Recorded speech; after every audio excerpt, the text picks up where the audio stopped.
अस्सलाम वालेकुम मेरे समझदार पाकिस्तानी, मेरा नाम रेहान तारिक है और आप मेरा यूट्यूब चैनल और फेसबुक पेज देख रहे हैं। करोड़ा दरूद आका दो जहां नबी मेहरबान मोहम्मद मुस्तफ़ा सल्लल्लाहु अलैहि वसल्लम पर। इस दुआ और इस उम्मीद के साथ इस व्लॉग का आगाज़ करते हैं कि अल्लाह रब्बुल इज़्ज़त इस मुल्क के फैसला साजों के दिलों में समझदार पाकिस्तानियों के लिए नरमी पैदा कर दे। मुल्क बड़ी तेज़ी से इंतखाबात की जानिब बढ़ता हुआ दिखाई दे रहा है। बड़ी एक्सक्लूसिव खबर आपके साथ शेयर करने जा रहा हूँ। मुल्क में इलेक्शंस का बिगल बजता हुआ महसूस हो रहा है और साबिक वजीर आजम शाहिद खाकान अब्बासी जैसे आदमी ने अपने आप को बतौर वजीर आजम पोज कर दिया है कि अगर मुझे कौमी हुकूमत बनाकर वजीर आजम लगाया जाता है तो कोई एतराज़ नहीं है। ये बातें ऐसे नहीं है, कुछ तो है जिसकी पर्दादारी है। बहुत तेज़ी से बड़ी बड़ी डेवलपमेंट्स हो रही हैं और अगर मैं ये कहूँ कि रास्ता जल फैज़ हमीद की गिरफ्तारी ने आसान कर दिया है तो ये कहना भी गलत नहीं होगा। यानी साबिक DGISI जनरल रिटायर्ड फैज़ हमीद की गिरफ्तारी के बाद अब बड़ी तेज़ी से मामला तब्दील होते हुए दिखाई दे रहे हैं। इंतखाबात से मुताल्लिक जो मामला है वो क्यों आने वाले दिनों में होता हुआ नजर आ रहा है, मैं इसकी डिटेल्स आपके सामने रखूंगा। लेकिन सबसे पहले मैं आज की बड़ी डेवलपमेंट्स की तरफ बढ़ूं।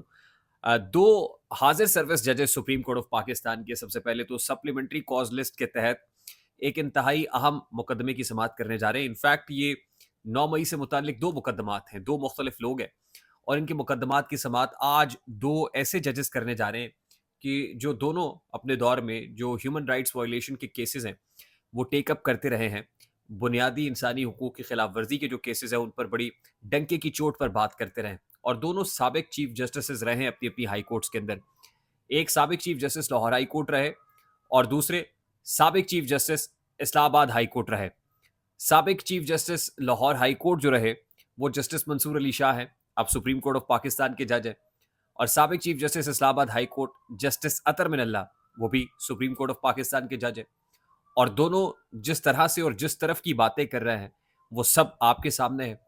और आज ये दोनों जजेस, इन दो जजेस पर मुश्तमिल वो बेंच है जो 9 मई से मुतालिक दो अहम केसेस की समाअत करने जा रहा है, जिससे अंदाजा हो जाएगा कि ये जजेस 9 मई से मुतालिक क्या राय रखते हैं। इन पर्टिकुलर एक ऐसे मौके पर जब 9 मई के तनाजुर को जल फैज़ के साथ जोड़ा जा रहा है, इमरान खान के साथ जोड़ा जा रहा है, फैज़ न्याजी गठजोड़ कहा जा रहा है।